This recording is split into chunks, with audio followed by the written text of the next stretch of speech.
네, 여러분 요즘에 책 좀 읽고 계십니까? 네, 책 얘기를 하니까 네, 마스크 너머로 눈웃음들이 피어나고 있는데요. 여러분 아무 책이나 읽으시죠? 네, 소설도 읽고 수필도 읽고 시를 읽기도 하고 위인전을 읽을 나이는 지났지만 네, 자서전을 읽기도 하고 여러 가지 책들을 좀 읽습니다. 소설 읽으십니까? 수필 읽으십니까? 네. 그럼 여러분 수필과 소설만큼 성경도 읽고 계십니까? 네. 웃음이 더 만연하는 게 네, 회피하고자 하는 눈빛인지 모르겠는데요. 여러분 성경 읽고 계십니까? 네. 자신 있게 대답하십시오. 네. 성경 읽는다고 부끄러운 일이 아니니까요. 네. 그런데 여러분 성경도 마찬가지고 여러분들이 지금 보고 있는 수필이나 소설이나 시를 읽을 때 어떤 마음으로 책을 대하고 그것들을 읽어 나가십니까? 그 책을 읽을 때마다 아무 생각 없이 무념무상으로 읽는 책들은 거의 없죠. 어떤 생각을 가지고 마음을 가지고 읽어 나가기 시작합니다. 그런데 이 읽는 과정이요 생각보다는 좀 복잡한 과정인 것 같아요. 그냥 눈으로 읽으면 뭐가 짜자작 머리에 남거나 우리가 우리 삶에 뭔가 이건 좋았지 저건 좋았지 뭐 이렇게 스캐닝이 바로 되는 건 아닌 것 같습니다. 굉장히 복잡한 과정, 우리의 생각들을 거치고 우리의 감정들을 건드리는 것들을 정리하고 이렇게 하고 나서야 진정으로 읽었다 싶은 책들이 생겨나게 되죠. 그리고 그렇게 복잡하게 읽은 책들, 그것이 우리의 삶에 우리 영향을 줄 수 있는 책으로 남게 되기 위해서는 좀 더 복잡한 과정들을 거치게 되죠. 이런 복잡한 과정들을 다 거치고 나면 진정으로 나의 삶에 영향을 준 책으로 남게 됩니다. 여러분들에게 그런 영향을 주고 기억에 남는 책들이 어떤 것들이 있는지 잘 모르겠습니다. 성경책 있으시죠? 네. 성경책이면 참 좋겠는데요. 성경책이 아니더라도 여러분들에게 그런 책들이 아마 한 권씩 이상은 아마 있을 거라고 생각이 듭니다. 이것처럼 우리가 읽는 것은요, 그냥 슥 지나가는 것이 아니고 우리의 생각에 그냥 잠시 머물렀다 떠나는 것이 아니고 읽는 것이 우리의 삶에 영향을 주고 그 영향을 준 것들로 인해서 우리의 삶의 정체성이 되어지고 우리를 설명해 주는 말들, 우리의 행동에 영향을 주고 그것으로 인해서 우리가 어떤 사람인지를 설명해 주는 데까지 나아간다는 것입니다. 그래서 읽는다는 것은 굉장히 의미가 있고 복잡한 과정이며 삶에서 뗄래야 뗄 수 없는 것들입니다. 왜냐하면 우리의 정체성을 세워가는 데 영향을 주기 때문이죠. 세계관에도 영향을 주고 우리의 행동에도 영향을 줍니다. 지식을 얻기 위해서 읽는 것들은 더 구체적인 행동을 요하니까 더 많은 영향을 주겠죠. 그리고 지식을 실천해보고자 하는 노력들을 하다 보면 더 많은 영향력을 우리 삶에 가지게 됩니다. 그리고 우리에게 영향력을 준 건 우리의 행동으로 드러나게 되고 그것이 우리가 어떤 사람인지를 보여주게 되죠. 이렇게 읽는 것이 사람의 정체성을 형성하는 데 영향을 준다고 한다면 우리가 그리스도인으로서 살아간다고 할 때 우리는 무엇을 읽어야 할까요?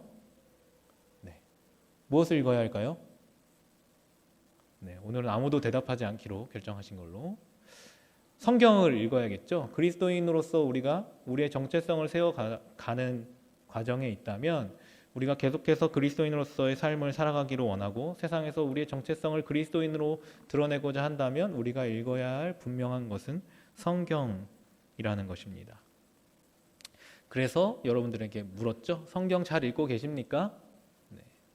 성경을 읽으시고 그 성경이 여러분 삶에 영향을 미치고 계십니까? 그 성경을 통해서 여러분 그리스도인으로 자라나고 계십니까? 라고 질문하는 것입니다. 여러분들이 성경을 통해서 그리스도인으로 좀 자라나는 것이 무엇인가 함께 생각해 봤으면 좋겠습니다.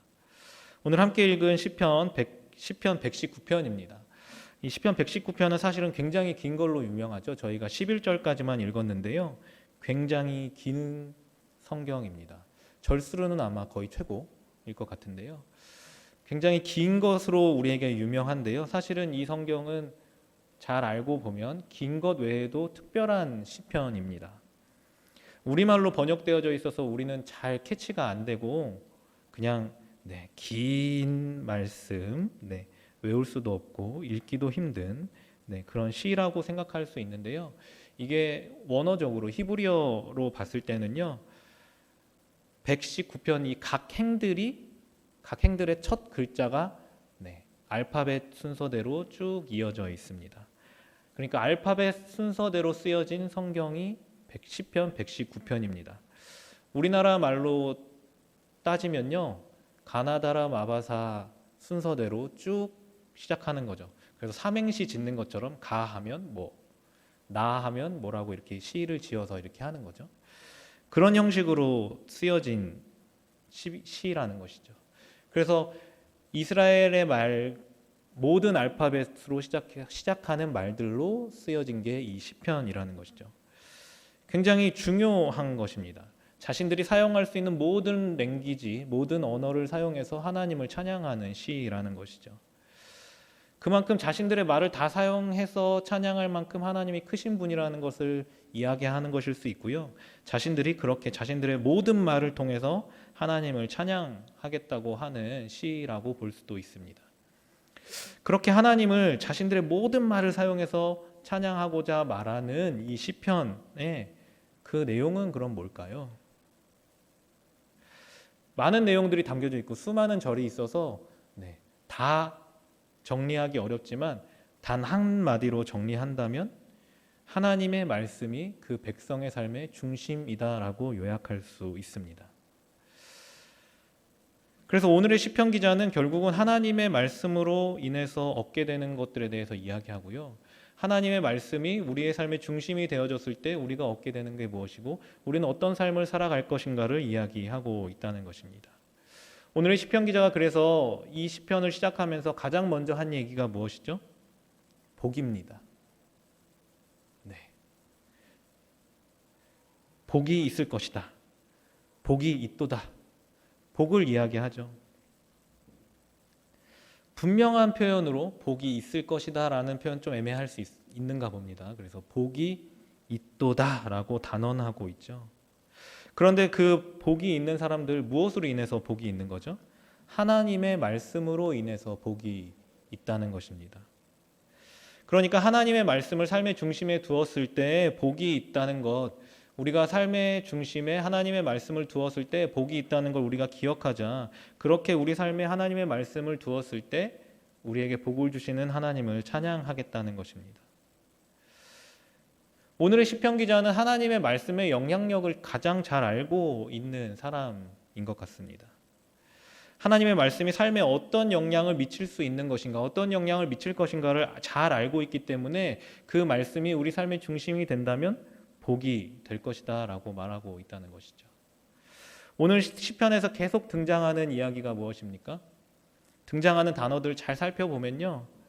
율법, 주의 법도, 율례, 주의 모든 계명이라는 말을 계속해서 사용하고 있습니다. 율례, 주의 법도, 율법, 계명, 이게 뭘 의미하죠? 구약 성경에서 하나님의 말씀을 의미하고 있잖아요. 율법과 율례와 하나님 계명을 이야기한다면 이것은 당연히 하나님이 우리에게 주신 말씀으로 생각하는 게 구약의 전통이라는 것입니다. 하나님의 말씀을 의미하고 있는 말들을 계속해서 사용하고 있는 걸 통해서 하나님의 말씀이 중요하고 결국 하나님의 말씀을 따르는 삶을 사는 걸 통해서 우리에게 복이 있다는 걸 이야기하고 있는 것이죠. 그리고 그걸 가르치고 우리가 그것을 얻기를 원하는 마음에서 이렇게 이야기하고 있습니다. 시편의 기자는 이런 것들을 마음에 두고 시를 쓰고 있는 것이죠. 결국 한마디로 다시 얘기하면 주님의 말씀을 사모하는 사람이 복이 있다. 그래서 주의 말씀이 복의 근원이고 복의 시작이다. 그러니 우리도 하나님의 말씀에 따라가는 삶을 살아가자라고 이야기하고 있는 것이죠. 우리에게는 하나님의 말씀이 어떤 게 있을까요? 우리에게 하나님의 말씀하면 뭐가 떠올려지십니까? 성경이겠죠. 우리에게는 하나님의 말씀이라고 하는 성경이 주어져 있습니다. 그렇다면 이 하나님의 말씀을 따라 사는 삶을 우리가 성경에 말씀하는 그대로의 삶을 살아간다면 우리에게는 무엇이 있다? 복이 있다. 복된 인생을 살아갈 수 있다는 것이죠. 이것을 그리스도인들도 너무 잘 알고 있습니다. 우리도 너무 잘 알고 계시죠? 그래서 우리 교회가 계속해서 드라마 바이블로 성경을 함께 읽었으면 좋겠다. 그래서 그 드라마 바이블을 통해서 전해지는 하나님의 말씀들을 묵상하고 기억하는 것들을 통해서 여러분들 안에, 여러분들의 삶 안에 은혜가 있었으면 좋겠다. 그래서 계속해서 여러분들에게 스케줄을 짜서 드리고 표를 보고 읽으시라고 얘기하고 같이 읽으라고 이야기하고 있죠.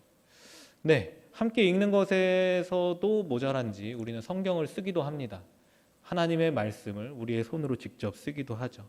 그래서 우리 청년들은 많이 참여하고 있지 않지만 어른들은 벌써 몇 번째 신약을 다 쓰고 구약을 써나가기 시작하고 있습니다.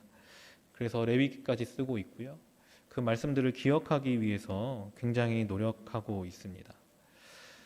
생각보다 굉장히 많은 분들이 참여하고 계시고 유익을 많이 이야기하십니다.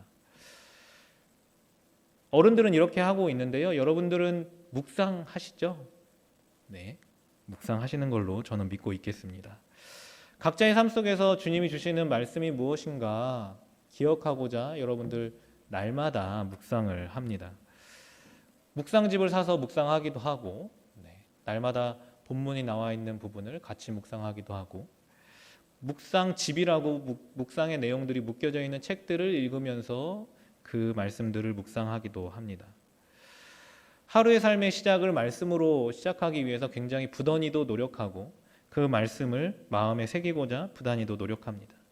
그래서 아침 시간을 쪼개고 밤 시간을 쪼개가면서 피곤한 가운데에도 하나님의 말씀을 읽고 묵상한 내용들을 노트에 기록하기도 하고 더러는 인스타에 공유하기도 합니다. 이처럼 말씀을 사모하는 마음이 있는 거죠. 그래서 그 말씀을 읽고자 합니다. 왜냐하면 우리는 그리스도인이기 때문이죠. 그리스도인으로서 하나님의 말씀을 우리의 마음에 새기고자 하는 마음들로 그렇게 합니다. 그런데 이렇게 말씀을 읽고 쓰고 묵상하는 것들을 보면서 한 가지 되돌아보게 되는 건요. 그것이 마음에만 머물 때가 너무 많다는 것입니다. 묵상한 말씀이요, 마음에만 머물러요. 묵상한 말씀을 마음의 위안으로만 삼습니다. 위로하시는 하나님만 마음에 담아놓죠. 그리고 하나님 이렇게 말씀하시는구나 결단까지. 하나님 이렇게 말씀하시고 내가 이런 걸 들었어. 하나님 이런 분이구나 까지 깨닫게 되죠. 그런데 더 이상 나아가지 않고 마음에만 머물고 있는 것을 너무나 많이 보게 된다는 것이죠. 읽었고 묵상을 했고 그 안에서 하나님을 깨달았으니 잘 읽은 것입니까?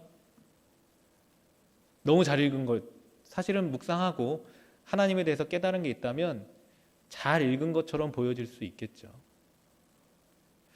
그런데 그것이 정말 잘 읽은 것인지 되돌아봐야 한다는 것입니다. 오늘 시편에 자주 등장하는 단어들 이야기했는데요. 다시 자세히 잘 살펴보고 그 의미들을 살펴보면요. 우리가 읽는 것에 머무는 것이 진짜 읽는 것이 아니라는 걸 우리가 알 수 있습니다. 하나님의 말씀이라면서 이야기한 게 뭐가 있죠? 하나님의 법이 있습니다. 하나님의 법, 뭔가 구속력이 있고 권위적인 말처럼 우리나라 말에 하나님의 법 이러면 그렇게 느껴질 수 있겠지만 이 말은 사실은 가르침을 의미하는 말에서 온 것입니다. 그것도 조심스러운 아버지가 사랑하는 자녀에게 주는 교훈이라는 의미에서 온 게 법이라는 것이죠. 자녀에게 주는 자녀에게 교훈을 줄 때 그냥 머리로만 알고 깨닫기만을 원해서 교훈을 줍니까?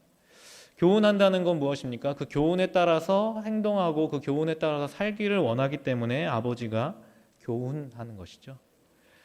계명이라고 하는 표현도 등장하죠. 계명하면 무엇입니까? 계명하면 떠올려지는 것들, 이렇게 해야 되는 것, 저렇게 해야 되는 것, 하지 말아야 하는 것, 여러 가지가 있을 수 있는데요. 그 계명이 듣기만 하는 것에 머문다면 계명이 될 수 있을까요? 없겠죠. 계명은 행해야 하는 구속력이 있습니다. 그러니까 계명을 주었다는 것, 계명이라는 건 행해야 하는 것까지가 포함되어 있다는 것입니다. 네, 법도라는 표현도 나오는데요. 법도 굉장히 큰 것처럼 보여지지만 사실은 이 법도는요, 인생의 사소한 것에까지 적용하는 게 법도입니다. 이들이 사용하는 표현에서는요, 그렇습니다. 그냥 큰 일에만 적용하는 게 아니고요, 하나하나 세세한 일에까지 적용할 수 있는 게 법도입니다. 그러니까 하나님의 말씀으로 주어졌다는 건 인생의 사소한 것에까지 적용하며 행해야 하는 것들이고요, 우리가 하나님의 말씀을 들었다면 행해야 하는 것입니다. 그리고 하나님의 법, 하나님의 말씀이 우리에게 주어졌다는 건 우리에게 그대로 살기를 원하는 아버지의 마음이 담겨 있다는 것입니다. 그리고 1절, 2절에 복 이야기를 했잖아요. 어떤 사람이 복이 있다고 이야기하는지 자세히 잘 다시 보면요, 복이 있다라는 표현 앞서서 어떤 자가 복이 있다라고 설명해 주고 있습니다. 어떤 자죠?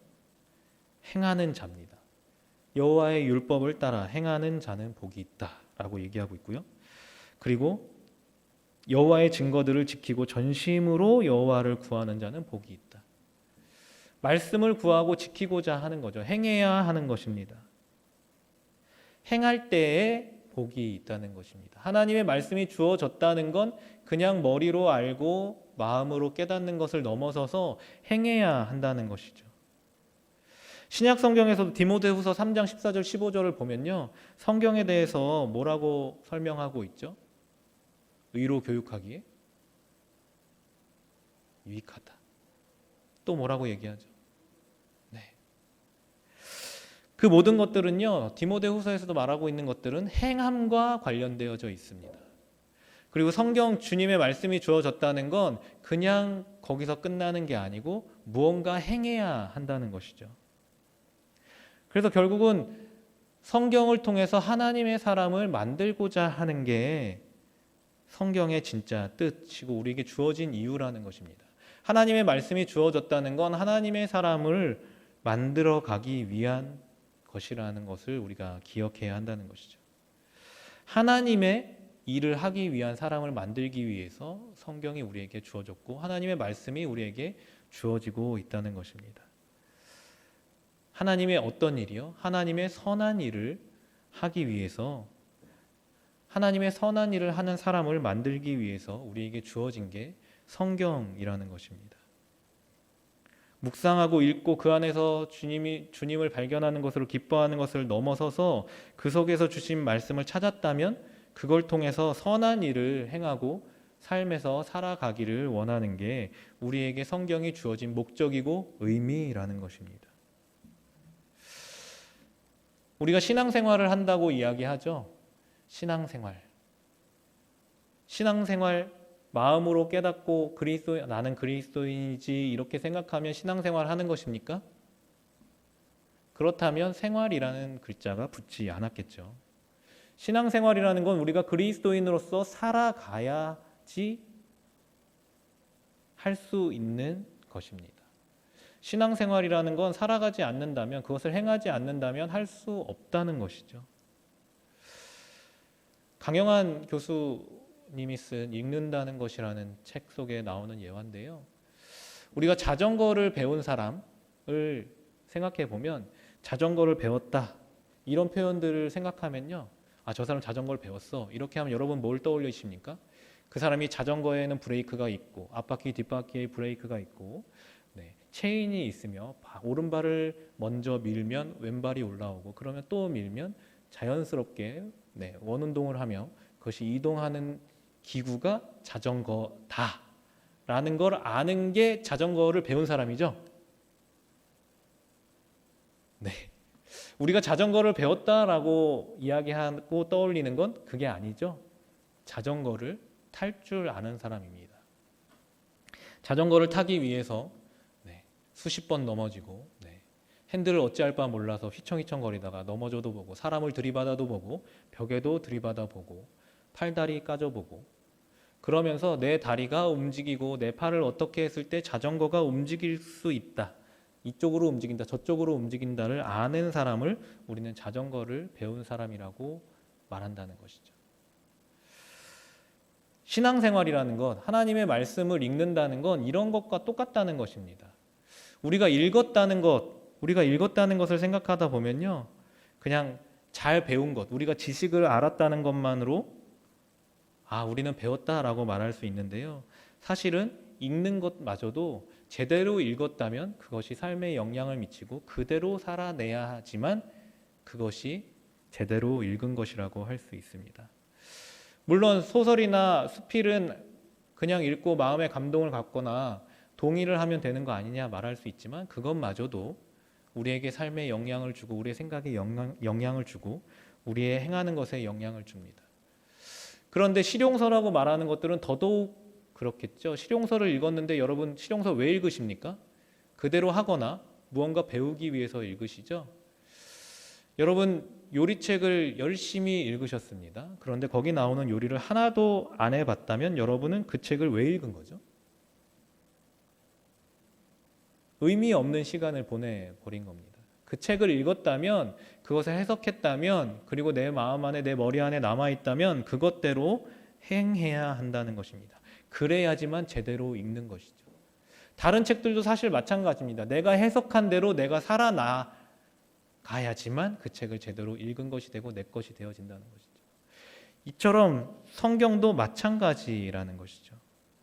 성경을 읽는다는 건 성경대로 살아가야 한다는 것입니다. 성경대로 신앙생활을 해봐야지만 우리는 신앙생활을 할 수 있다는 것입니다.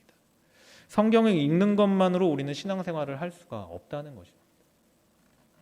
그것대로 행할 때에만 우리는 신앙생활을 하고 우리는 그리스도인 된 삶을 살아가는 것이죠.